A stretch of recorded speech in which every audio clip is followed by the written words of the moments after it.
Hello and welcome to Conversations on AFM. I'm Dr. Elizabeth Kugler, a science communicator and your host of today's first conversation, an interview with an AFM pioneer. Today we will be talking about the technology and history behind Atomic Force Microscopy and Scanning Probe Microscopy, also called SPM. To talk with us about this exciting topic is Professor Mervin Miles from the University of Bristol. He is a Fellow of the Royal Society and expert in innovation of SPM instrumentation for imaging and measurement of biomolecular structures, as well as the development of SPM technologies for non-imaging applications such as sensors and data storage. It is our pleasure today to be talking to Professor Miles, who is an emeritus professor at the University of Bristol and was head of the Nanophysics and Soft Matter Group. He held a prestigious position of Director of the Nanoscience and Quantum Information Centre, as well as being a Royal Society Wolfson Research Merit Award holder. And he's also the co-founder of two spin-out companies in AFM. Thank you so much for being here with us today, Professor Miles. It's my pleasure. I'm looking forward to it. So now for our listeners who don't know Scanning Probe Microscopy, or SPM, it is a collective term for techniques such as AFM and Scanning Tunneling Microscopy. So what this means is that these techniques use a probe to scan across the surface of a sample to describe its surface topography and other properties such as tissue stiffness and temperature. Each different SPM technique has various different principles for measuring the interaction between probe and the sample. For example, AFM measures forces between the probe and the sample surface. What makes these techniques so special is that instead of radiation, such as used for light microscopy or magnetic resonance imaging, where we use light and magnetism respectively, in AFM we use probe-to-surface interaction to describe the sample. So if you still think it is very difficult to imagine, because I also struggle with this concept, what I always use as a metaphor is to think about like reading Braille with your fingertips instead of reading letters with your eyes. So you go from light and vision to something more tactile with your fingertips. Central to the functionality of AFM are its nanometer-sized probes. They are remarkable high-precision instruments that have redefined our understanding of material properties at the atomic level. And I always find it hard to put these sizes into perspective. So as a reference, 1 nanometer is 1 billionth of a meter. If it's easier for you to understand, our DNA has a diameter of 2 nanometer. So this is a remarkable resolution. And one of the defining features of AFM is, in addition to this, its adaptability to diverse environments, meaning that it can be used in ambient as well as liquid conditions. So before we start talking with you about the history of AFM a little bit more, maybe you could fill us in a little bit about the gaps that we had in your introduction and about your illustrious career and what excites you about the SPM technologies.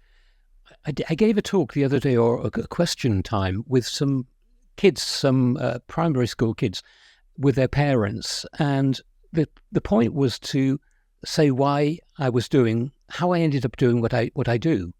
And I had thought about it for a bit, and I suddenly realized that microscopy in different forms kept cropping up through my whole life, from probably age 10, when I tried to make an optical microscope with my Meccano set, if anybody knows what that is anymore, through to my PhD, when I used a 1,000,000-volt microscope, my postdoc, where I used a 2 kilovolt electron microscope, until I came eventually to scanning tunneling microscopy. And it's like I've had this passion for microscopy ever since I can remember. Looking to see what you can't see normally, with your eyes, but looking into that kind of space that is a bit magical, I think. I absolutely agree. I've been speaking a few days ago about the extremely small things that we start to unveil and just visualize with microscopy. So it's really great to have an expert like you here today. And we would love for you to explain a little bit more about the theoretical principles or the insights that laid the foundation for AFM. Yes, of course, AFM came very quickly after STM, scanning tunneling microscopy.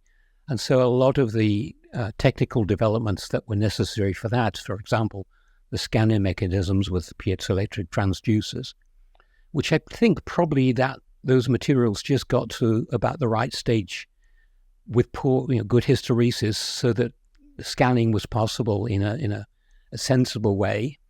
STM, of course, is a quantum mechanical thing requiring measurement of a scanning tunneling current, a very, very sensitive measurement.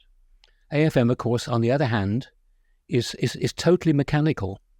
We're measuring a force. We're measuring a force between a sharp tip and our sample.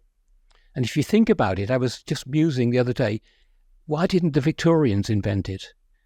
Because it's a mechanical system. In the 19th century, pocket watches anyway, development, mechanics was coming on very well. The optics for measuring the bending of some kind of cantilever they made would have worked. What we're missing, of course, is the computer to record the data. But I'm sure they could have possibly come along with some photographic plates or something to record the signals that they were getting from a reflected beam off a small cantilever. So it's almost a Victorian instrument, but they didn't do it. I think the first mechanical microscope I can think about is one that actually comes from the co-inventor of AFM, Calvin Quate in Stanford University. He invented the scanning acoustic microscope, which again is totally mechanical in its interaction with the sample. The AFM itself, what we're doing with all these scanning probe techniques is measuring some local property with a very sharp tip that is highly localized. And you want whatever property you're measuring to be highly localized, to have a very fast decay curve. So tunneling current has an incredibly fast, every 1/10 of an angstrom that you separate the tip and the sample, the signal changes by an order of magnitude, so extremely sensitive. At AFM, initially using the repulsive force, that is the Pauli exclusion forces, is extremely sensitive too, about the same when you're in repulsion. In the attractive mode, which is used in non-contact, then the signal decays a lot more slowly, but it's still enough to get atomic resolution.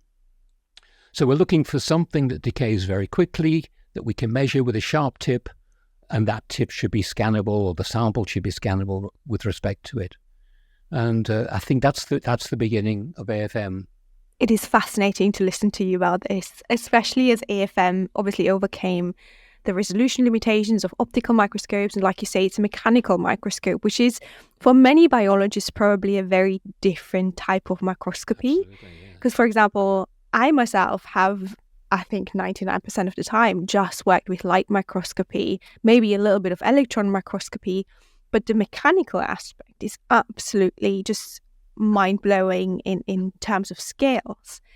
So maybe you could talk a little bit about kind of how this mechanical measurement and the overcoming of resolution limitations of conventional optical microscopes is important if we think about the life sciences and how AFM in bio-AFM plays such a big role. Yes, I think you're right. Of course, optical microscopes are physically limited to about half the wavelength, so about roughly half a micron in resolution, unless you're using confocal or the super resolution fluorescent techniques. But there was a version of optical microscope which parallels very well the scanning tunneling microscope. It's actually an optical analog. And that was actually invented in 1928. So that's the scanning near field optical microscope. So a mechanically scanning system again, but bringing a very small pinhole very close to the sample so that light doesn't diffract before it can be collected. So near field, that's the meaning of the near field. And this guy in Ireland, Edward Singh, proposed this microscope, which would have been this precursor to the scanning tunneling microscope. But of course couldn't make it because he didn't have optical detectors that were sensitive enough. He didn't have a scanning system, but he wrote several papers on how it might be done. And interestingly, that came to fruition shortly after the scanning tunneling microscope in 1984, again at the same laboratory, the IBM labs at Rüschlikon in Switzerland. They managed to build his version of the microscope, the optical version. So the problems that we have, optical doesn't give us the resolution that we need to see at the molecular scale. Electron microscopy does, but everything has to be in a vacuum and dehydrated and hit with high energy electrons. So nothing is still biologically functional. And so the AFM came along. It was able to give us three-dimensional images. Well, maybe I always think I should say 2.5 because we can't see underneath. We see from the top. Three-dimensional images, not in vacuum, but in a liquid, in an aqueous environment, in physiologically relevant environment. And it would give us resolutions up to atomic resolution, very hard in biological systems, but we did it with some. And at the same time, you could measure other properties. You could measure fluorescence if you wanted. You could measure mechanical properties, all within the same scan. And so it's possible then to follow a process, not only look at the structure in 2.5, 3 dimensions, but you could also change things. You could change the pH, you could change the ionic strength, or you could add an enzyme, and you could see how things happen. And that was a wonderful opportunity because it just opened up the whole of biomolecular systems to the study of processes as well as looking at structures. And obviously it was such a groundbreaking approach, right? Yeah. And you mentioned to us before a little bit about like having the honor to meet the later Nobel Prize winner. But for the listeners who don't know, in 1986, the Nobel Prize in Physics was actually divided. And so one half was awarded to Ernst Ruska for his fundamental work in electron optics and for the design of the first electron microscope. And the other half was awarded jointly to Gerd Binning and Heinrich Rohrer for the design of the scanning tunneling microscope. And so you mentioned before to me that you had the honor to meet Heinrich Rohrer. So maybe you can tell us a little bit about like how was it that you met him and how that changed your life? Yes, so it was 1984 that I met him. I think it was the first European Biophysics Congress, and it was held in Bristol. I knew Bristol a bit, though at that time I wasn't working there because I'd been a postdoc at the physics department in Bristol. And with my interest in microscopy, I was keen to follow all sorts of microscopy, especially X-ray, because again, X-ray would be possible to do in different environments. And so I went along to a whole session on X-ray microscopy and what the developments were, how they were making the lenses and so on for this imaging technique. And at the end of it, I walked out and was heading for the next session. And I happened to walk out with Heinrich Rohrer, and he asked me if I knew where the next session was. And that was over in the harbour in Bristol in the watershed. And so, yeah, I took him over and, making small talk along the way. So what do you do? What's your interest in microscopy? He explained about the scanning tunneling microscope to me, where you bring this very sharp tip very close to the surface within an angstrom or so. You apply a voltage difference of about a volt or so, and you measure the currents, the quantum mechanical tunneling current, as you scan the probe over the surface of the sample. And that sounded absolutely amazing. And I just thought, well, this is amazing if this can work, because this is such a difficult thing to do mechanically, to scan a sharp wire within an angstrom without touching the surface, without damaging the sample over the surface and create an image. This is amazing. And I kind of was really wondering if they'd actually done it. So I went away and when I got back to the lab, I looked up their papers, and sure enough, they'd got some images of silicon, the original 7x7 reconstruction. And it was convincing that this was the start of something very important. And so from that time on, I was lobbying for my lab there to get the funding to buy one of these microscopes, so we could start looking at biological things right from the start.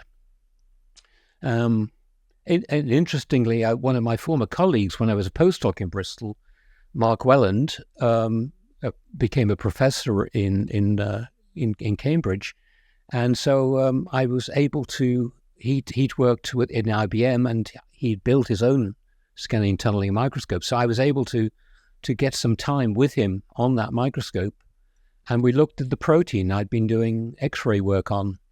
And amazingly, within 15 minutes in the scanning tunneling microscope, we could see individual protein molecules with the right symmetry that I'd been predicting for my X-ray work. And they were like everywhere. And you realize this isn't just luck. This is going to be something that's I should switch my career from X-rays to scanning tunneling microscopy. So that's before atomic force came along. So it was a lot harder to do than atomic force microscopy. And actually, we don't really know why we get images even, because these things are not conducting those proteins. Amazing and mind-blowing, that story. Like, you were right in the middle of history. So you said you were looking at proteins from the very start. I'm really interested because I thought like it started really off more with material sciences, and then later on people would more like look at protein structures. So was that like really an application from the start, that people looked at protein structures from the start, or was what was like the main application at the beginning that people looked at? With STM, of course, the sample has to be conducting or semi-conducting, or at least we believed so. Obviously, the proteins and the polysaccharides and things that we looked at aren't. And the reason that we image them is still controversial and debatable. But it was possible to see these structures. Maybe the height resolution is not clear why it's those kind of values. I was at that time working in the Institute of Food Research in Norwich, and it was such a wonderful setting because there were experts on proteins, on polysaccharides, on lipids, on DNA, and so all the teams were very keen to prepare samples for me. So I spent probably 7 days a week, not 24 hours, but quite a lot of hours trying all these different systems in the scanning tunneling microscope. I hope you haven't slept in the lab, because many people do that when they're like really into the project. No, it's too exciting to sleep. Keep going. God, yes, absolutely. That's so great. But actually, did you then, so when you started in X-ray, right, and then you became interested into STM, did you really kind of make a full switch, or did you maybe also like look at the same structures in both methods and then try to overlap them and understand how they compare? Yeah, try to overlap was the point, really, because I was really looking at small angle X-ray scattering using the synchrotron to provide the source and the high resolution small angle X-ray information. But that's always an indirect method. You're basically having to guess a model, calculate the scattering curve, and check how it matches to the measured curve. And that's never really that satisfactory, because you never can be sure there isn't another model that would also fit quite well. And so to have the confirmation of an image of an individual molecule is incredibly helpful. And I think in some ways we were quite fortunate that the first molecule did work. We took a lot of trouble. Mark Welland had suggested that we use a very flat but amorphous surface, an X-ray mirror actually used for X-ray, focusing X-rays in X-ray telescopes and so on, because this is a flat carbon surface, but it's amorphous. A lot of people had artifacts early on, especially with DNA, because they use graphite, which is obviously highly crystalline, and it has six-fold symmetry. So my molecule also had six-fold symmetry. So if we put it down on graphite instead of an X-ray mirror, we couldn't actually have been sure it wasn't an artifact. But because we were on an amorphous surface, what we saw was going to be real. So that was a good call by Mark Welland to do that. It was lucky. The later measurements were not as easy as the first one, which is always fortunate, I think, because if the first one was bad, you wouldn't have continued. But if the first one is good, absolutely, you'll continue, because you know it does work, just not at the moment. So we avoided all. We actually chose not to do much work on DNA because grain boundaries in graphite look very like DNA molecules. It's very unfortunate. The spacing is great, but it's, we were seeing the same structures as people were publishing in Science and Nature, and we knew they weren't real because we could see those without putting any DNA on the surface. So we avoided those artifacts. Especially if you also say like it was even just the services, like testing and trying, Yes. and kind of having a little bit of beginner's luck is always good. Absolutely. Especially as nowadays, I think multimodal imaging and data integration is such a huge topic, right, across microscopy. So do you think that also now there's still this strive to add more different modalities into one kind of data set, and how does this impact AFM? Yeah, I think that's always. I mean, it's always hard to imagine what else you could add, because there are so many different measurements you can make at the same time these days. It's a bit hard in biology for a lot of them. Obviously, the mechanics is okay, and maybe the charge, the Kelvin probe type of measurements are good for biological systems.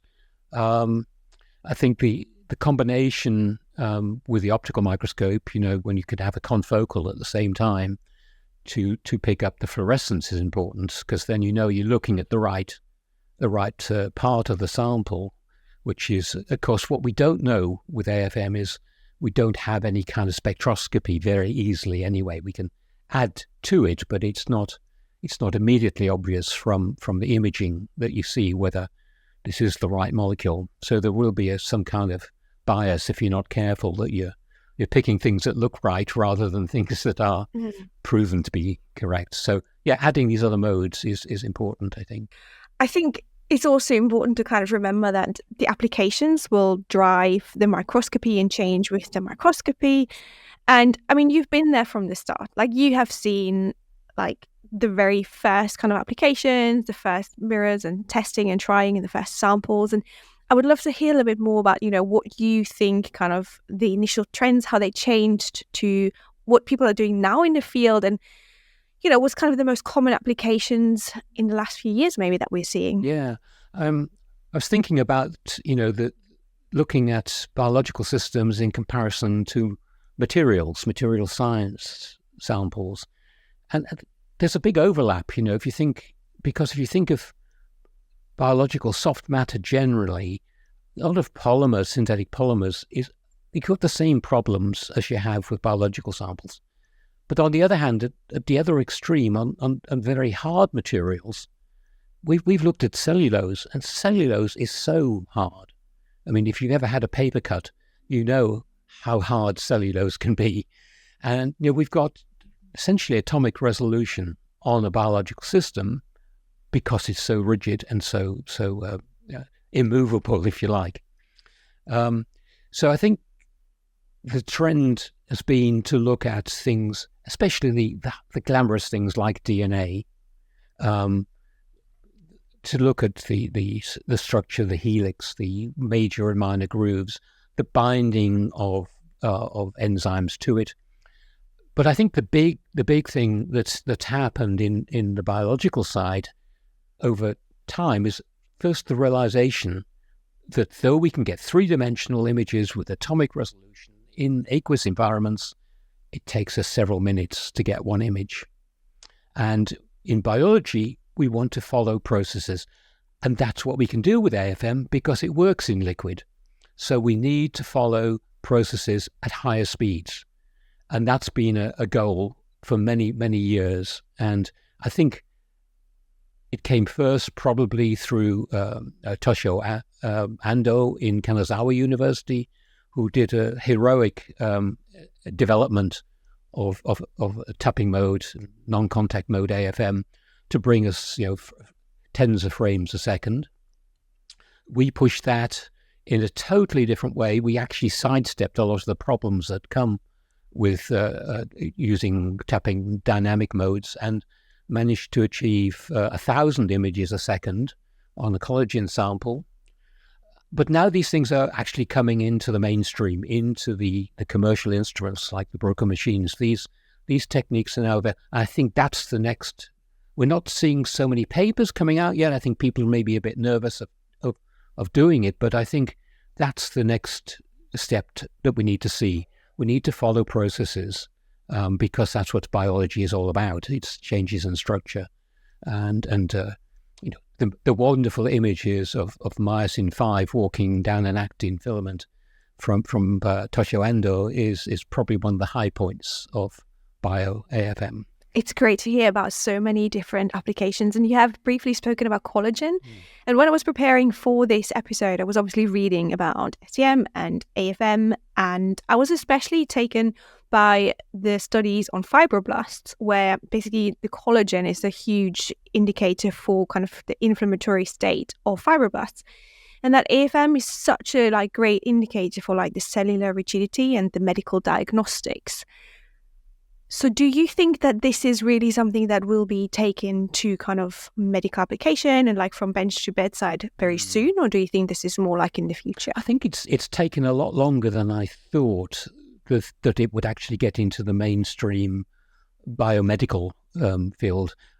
There seems to be still a lot of operator skill, experience, know-how needed. But I think that's getting better, as machines become, more automated in terms of alignment and setup and so on. I think it will get there, but it's a slower process than I expected. It seems that you still need a very skilled operator compared to other optical microscopy techniques, for example. But what the information that's there is certainly very valuable, the fibroblasts, etc. That if you look at life sciences, as I think you will do later in the series, this is definitely a field that's about to explode. I would imagine, because of the techniques that are becoming available to everybody, and you don't have to be an expert to build your own microscope to do them.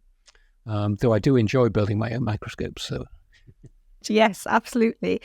So it's so interesting that you say it's not actually the technical challenge from the microscope perspective, but actually the user challenge. So it's more really about the experience, the knowledge, and the application of the people. That's a limitation. I think so.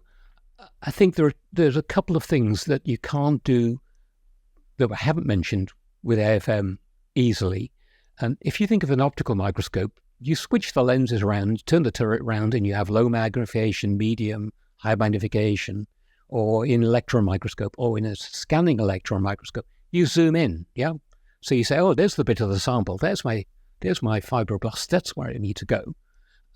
But in AFM, you have a limited window. Maybe if you have your big scanner on, you have a 100 micron scan area.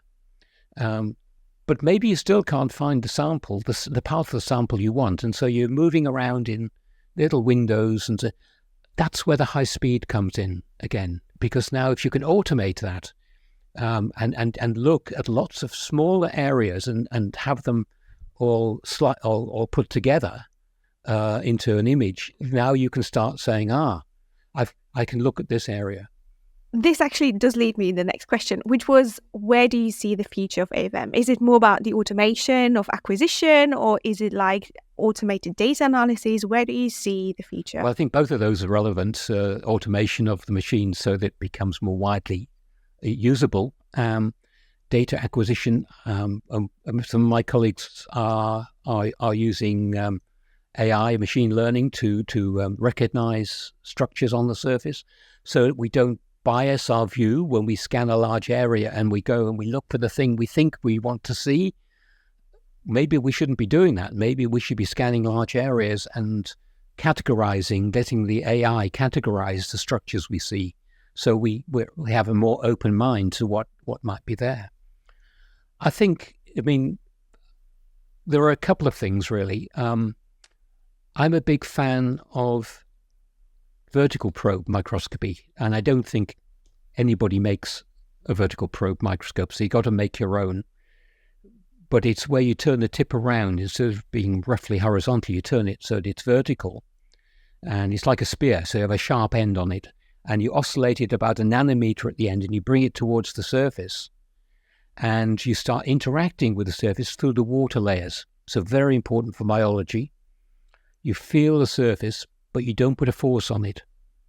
And you can scan over the surface in these water layers and get non-contact images. Some of the most beautiful images. What my previous PhD student, Rob Hardiman, has some beautiful images of DNA.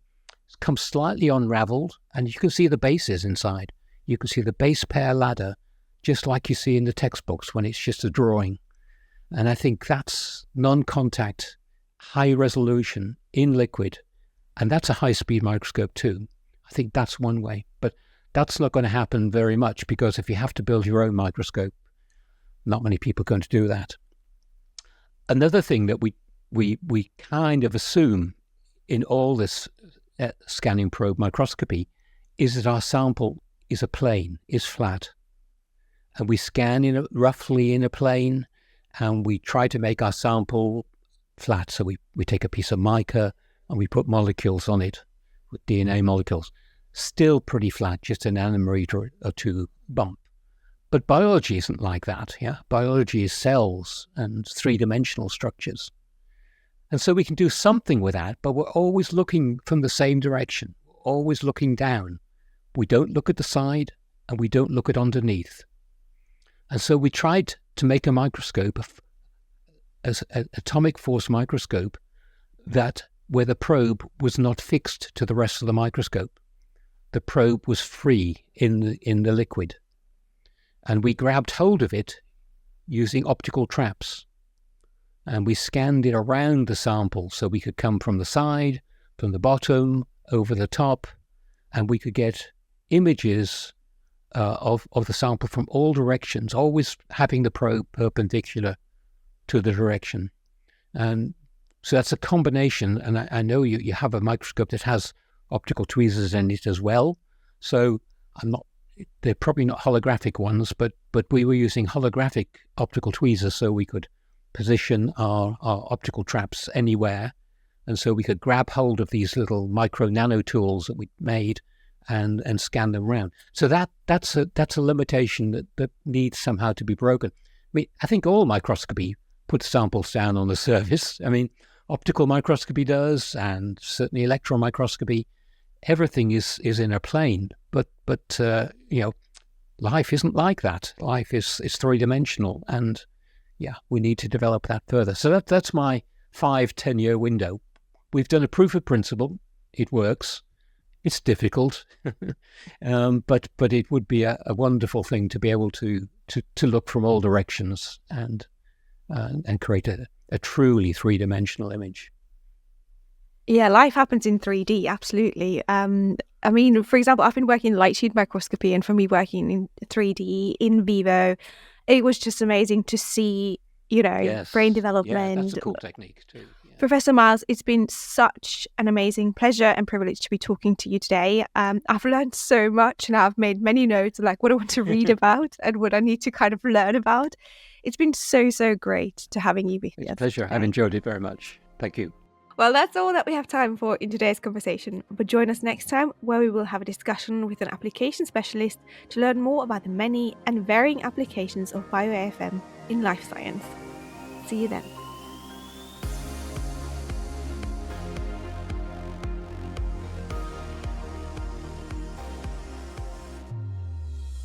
This podcast was sponsored by Bruker Bio-AFM, part of Bruker Nanosurface and Metrology Division. Bruker is a manufacturer of scientific instruments for life sciences and materials research, as well as for industrial and applied analysis. If you'd like to learn more, please visit www.bruker.com/bioafm.